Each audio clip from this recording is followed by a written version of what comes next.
5 ते 7 मिनिटं दणकून अशी उकड बसली आणि आपली ही मौसूद मोकळी मोकळी ज्वारीची उकडपेंडी तयार झाली. तर हे बघा, मस्त झाली आहे ना ज्वारीची उकडपेंडी. एकदम मोकळी मोकळी झाली आहे, पण अतिशय मऊ होते, अजिबात चिकट होत नाही. पण ही उकडपेंडी साधी सोपी वाटली तरी सुद्धा याच्या टिप्स तुम्हाला फॉलो करायच्यात. लागतं काय हो, ज्वारीचं पीठ, फोडणीचं साहित्य आणि सोबत सरिताज किचनच्या टिप्स जर तुम्ही फॉलो केल्या तर पहिल्या प्रयत्नात उत्तम उकडपेंडी करायला शिकाल. त्यासाठी तुम्हाला एक गोष्ट करायची आहे, पटकन या व्हिडिओला लाईक करायचा आहे, व्हिडिओ शेवटपर्यंत बघायचा आहे आणि अशाच व्हिडिओजसाठी चॅनलला सबस्क्राईब करायचं आहे. नमस्कार, सरिताच्या स्वयंपाकघरात म्हणजेच आपल्या सरिताज किचनमध्ये आज आपण एक पारंपरिक आणि पौष्टिक पदार्थ करतोय, ज्वारीची उकडपेंडी. पूर्वी नाश्त्याला म्हणजेच न्याहारीसाठी अशा पद्धतीने वेगवेगळ्या पिठांची उकडपेंडी किंवा उपीटासारखा पदार्थ केला जायचा, जे पौष्टिक आहेत, कमी तेलात तयार होतात आणि चवीला पण छान लागतात. सगळ्यात महत्त्वाचं, करायला सोपे आहेत. रेसिपीला सुरुवात करूया.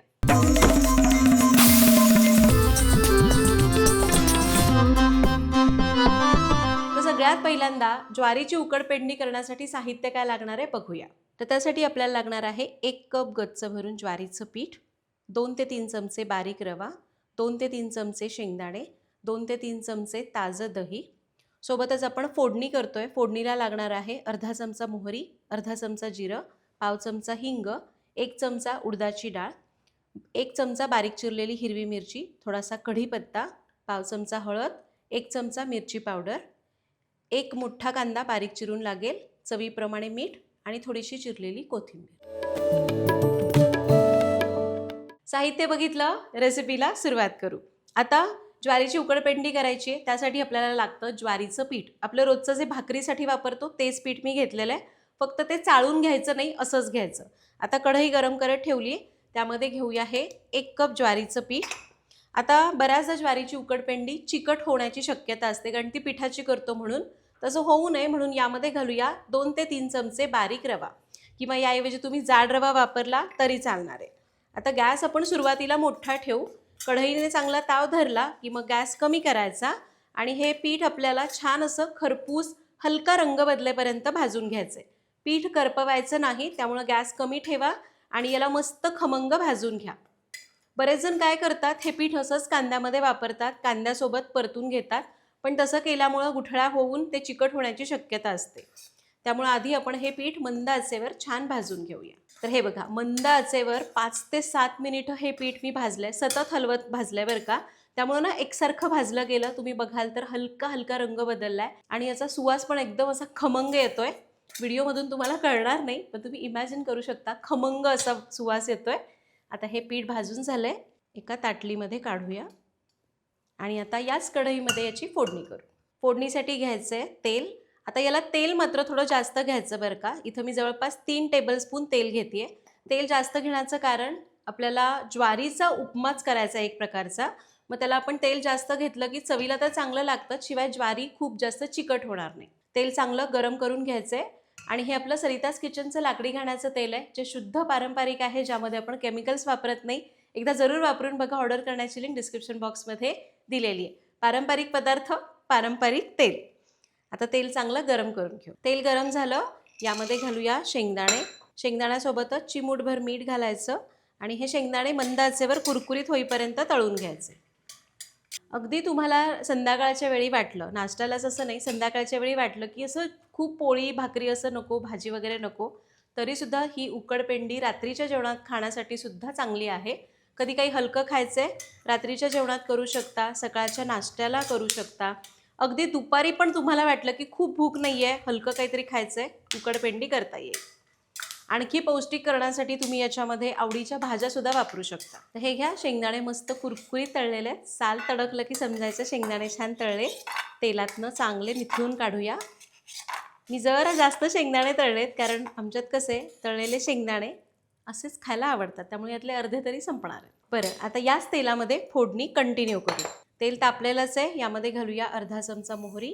मोहरी चांगली तडतडून द्यायची. मोहरी मस्त तडतडली, आता घालूया जिरं अर्धा चमचा, पाव चमचा हिंग, उडदाची डाळ 1 चमचा, बारीक चिरलेली हिरवी मिरची आणि कढीपत्ता. हे सगळं थोडंसं परतूया.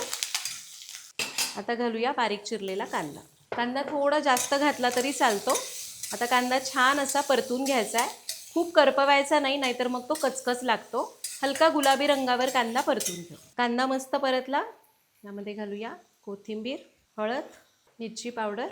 याला मिक्स करूया. सगळं छान मिसळून घेतलं. आता यामध्ये घालूया भाजलेलं ज्वारीचं पीठ आणि रवा, मीठ चवीपुरतं आणि याला चांगलं या कांद्यामध्ये परतून घ्यायचं आहे. मस्त सगळं मिसळेपर्यंत छान परतून घ्यायचं. तर एक 5 ते 6 मिनिटं कांद्यासोबत पीठ परतायचं आहे. म्हणजे काय होतं ना, या कांद्याला किंवा आपण जे फोडणीत तेल वापरलं आहे ते या पिठाला चांगलं असं लागलं जातं आणि याला चिकटपणा येणार नाही. आणि कांद्यासोबत पण आपण हे पीठ मस्त 5 ते 6 मिनिटं भाजलं. आता यामध्ये घालूया गरम पाणी. तर पाणी खूप जास्त घालायचं नाही. आता आपण 1 वाटी जर पीठ असेल तर पाव वाटी गरम पाणी घालायचं. बस इतकंच. याला आपण मिसळून घेऊया. फक्त पीठ शिजवण्यासाठी चांगली वाफ बसावी म्हणून तेवढंच पाणी घालायचं. ते पण गरम घाला, गार पाणी घालायचं नाही. तर जवळपास पाव कप आणि वर थोडं गरम पाणी घातलं. याला मी चांगलं मिक्स करून घेतलं आहे.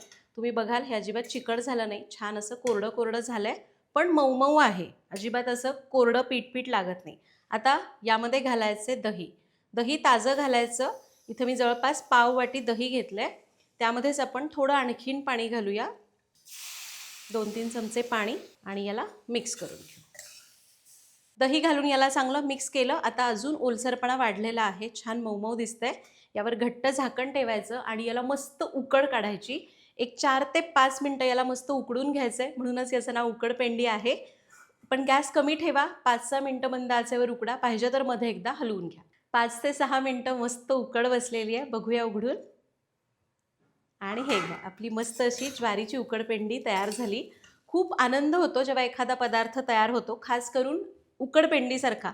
हा करायला सोपा आहे, साहित्य कमी लागतं, पण करताना मात्र हा निगुतीने करावा लागतो. म्हणजे काय ना, की ते पीठ चांगलं भाजून घेणं, त्यानंतर कांद्यासोबत चांगलं भाजून घेणं, पाणी व्यवस्थित गरम करून थोडं थोडं घालून ते मिसळून घेणं. हे करण्यासाठी ना तुम्हाला 1-2 वेळा प्रॅक्टिस केली, इथं सांगितलेल्या टिप्स व्यवस्थित फॉलो केल्या ना, उकडपेंडी अतिशय सुंदर होते. जर ती नीट केली नाही, पाणी नीट घातलं नाही किंवा नीट मिसळलं नाही, भाजलं नाही, तर ती चिकट होणार, मग खायला ती मजा येणार नाही. तुम्ही ही उकडपेंडी जर बघाल तर हे बघा, अगदी छान मोकळी झाली आहे, पण जेव्हा आपण याला असं करतोय तर ही छान मऊ पण झाली आहे. म्हणजे अजिबात चिकट होत नाही, पण मऊसूत राहते. आता आपण फक्त काय करूया, यावर घालूया भरपूर अशी बारीक चिरलेली कोथिंबीर, हिरवीगार कोथिंबीर, आणि त्याच्यासोबत तळलेले शेंगदाणे थोडे घालते, बाकीचे ठेवून देते. याला मिसळून घेऊया. आणि सकाळच्या नाश्त्यासाठी असो, दुपारी कधी काही हलकं खायचं असो, किंवा रात्री जेवणासाठी काही हलकं खायचं असो, ज्वारीची उकडपेंडी तुम्ही करू शकता. करायला सोपी आणि पौष्टिक आहे. फक्त इथं सांगितलेल्या टिप्स वापरा आणि व्यवस्थित प्रोसेस फॉलो करा. 1 नंबर उकडपेंडी तुम्हाला करता येईल आणि ही मुलांनासुद्धा आवडेल, इतकी छान तयार होते. करून बघा, कमेंटमध्ये सांगा. भेटूया पुढच्या भागात. धन्यवाद.